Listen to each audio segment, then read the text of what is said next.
Hi everyone, welcome. I'm down here in my wormery, and those two black bins on the upper left shelf are the systems we're going to be feeding today.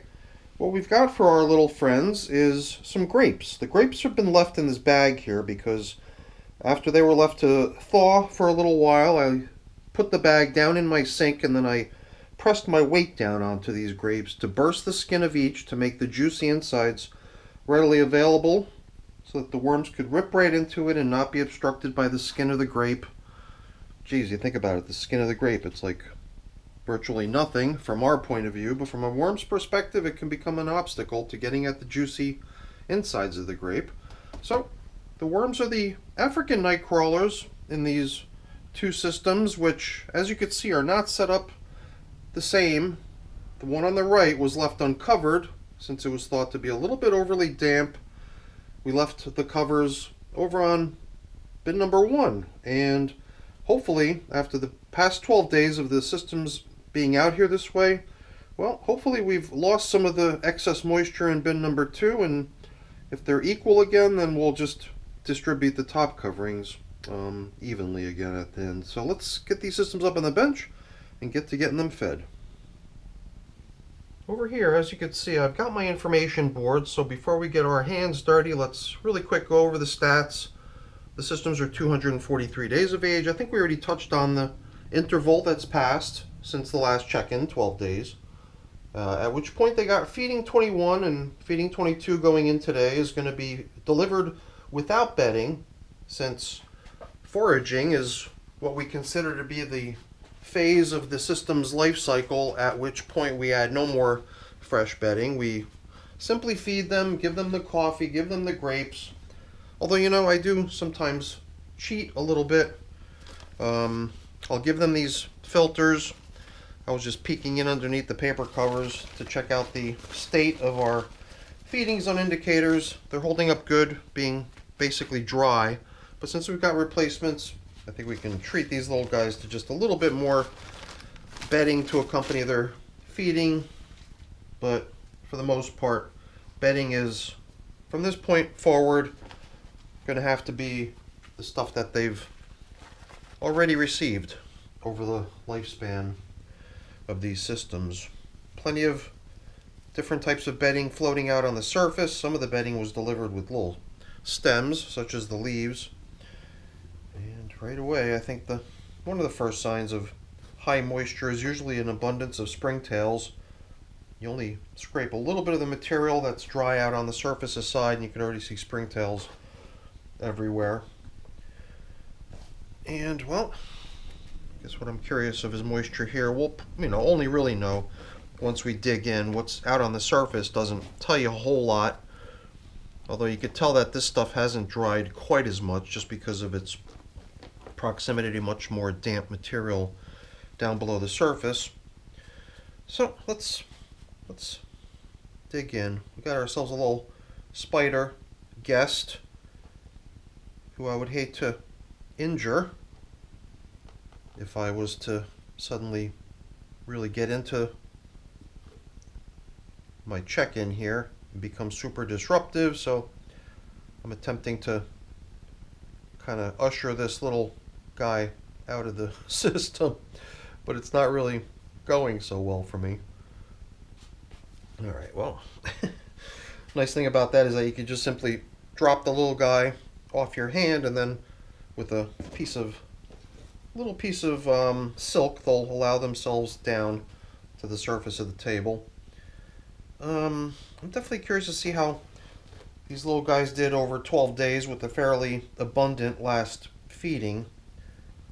And I could see that there's leftovers. Well, that's okay. A lot of people might think, hey, leftovers, why are you giving them more if there's still stuff that they haven't broken down yet? A lot of times my point of view on that is that if they had been able to break it down and eat it quickly, then they would have already. And the only reason it's sticking around is because perhaps it wasn't thoroughly frozen enough to sort of help jumpstart the breakdown process. So maybe that'll just kind of force these food items to have to go through the breakdown process a little bit more slowly at their own natural pace. versus what the freezing and thawing process tends to help speed up a bit. And as far as moisture goes, well, you'll remember that this was the system that we left covered with all of the different pieces of paper that were meant for both systems. So here the moisture was meant to be retained. And I would say that the moisture level down within the material is pretty good. Here and there I'm just bumping into different types of old leftover food items, possibly things that were placed in here months ago at this point. So those are the things I'll tend to be curious of checking out. I mean, I'm just as curious to see how the feeding from last time is progressing, and we've already had a chance to check all that out a little bit. So we'll just return all that old in progress stuff, whether it's the stuff we added 12 days ago or who knows, 12 weeks ago, throwing it all back down in here. And now we can follow suit in bin number 2 to see how the leftovers are holding out. Kind of making me wonder, are we going to find a similar batch of leftovers, or were these worms somehow more capable of working the stuff down, perhaps because there was what we thought to be more moisture in here. In other systems too, I've been replacing my top coverings in ways that try to promote drying, putting plastic covers on a little bit loosely. And in most cases lately, I've been finding that the systems seem to respond well to that. A nice steady change in environment. I mean, if I need to somehow dry things off more quickly, or I prefer to dry things off more quickly, I could always get my fan out, which would definitely speed up the evaporation, kind of the reduction of moisture in the system. But that is kind of a slow process, and only the stuff out on the surface really benefits from that, getting dried from the passing air. Everything down below the surface has a tendency to just stay at its basic moisture level. That's why I like to aerate, move things around, possibly help with the surfacing of some more damp materials, get them out on the surface so that they can benefit from some evaporation, and then at the same time blend in the stuff that's had a chance to dry. And by introducing that drier stuff down into the bed, it'll sort of help absorb a little bit of the neighboring moisture, helping to things become a little bit more equal. So it looks like I pressed a good bit of juice out of these grapes by crushing them earlier. I could tell too, and that's the reason they were left in the plastic bag basically. I didn't want to have all kinds of grape juice flying all over the place. I figured it's intended for the wormies. Let's make sure it stays with the wormies. And this coffee combined with those grapes, I think, will make for a pretty nice meal. Not to mention the fact that there's still leftovers.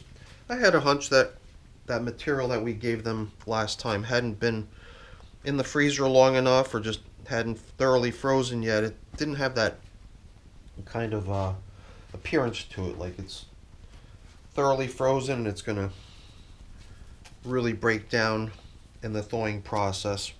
I kind of feel like the same story with these grapes, like these didn't really freeze all the way through, and they were in the freezer and everything, but it still seems to me like perhaps they might not break down as quickly as they could if they'd been really thoroughly frozen through and through. So now we get to examine the moisture elsewhere in the bin, out in the outer limits, beyond where the feedings had been getting placed. Things seem pretty nice, being covered with all the paper that we had for both systems here.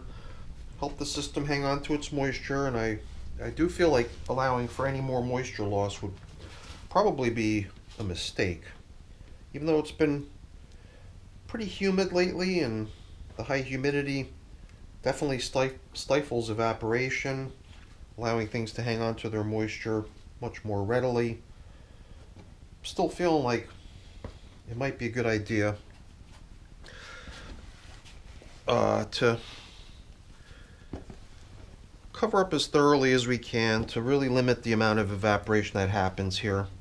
Luckily, even if the material on the surface were to get very dry suddenly, the stuff just under the surface will still be hanging on to its moisture. That's just the way the castings are. And it does seem to me like if we want foraging to be successful, where the worms continue to break down all the bedding material that's in here still, all the leftover bedding material from past check-ins, and the moisture is going to be pretty critical to aiding in that as well. So unless the stuff is damp, the worms aren't going to be able to make a whole lot of use of it, or nor will they even want to be around it for that matter.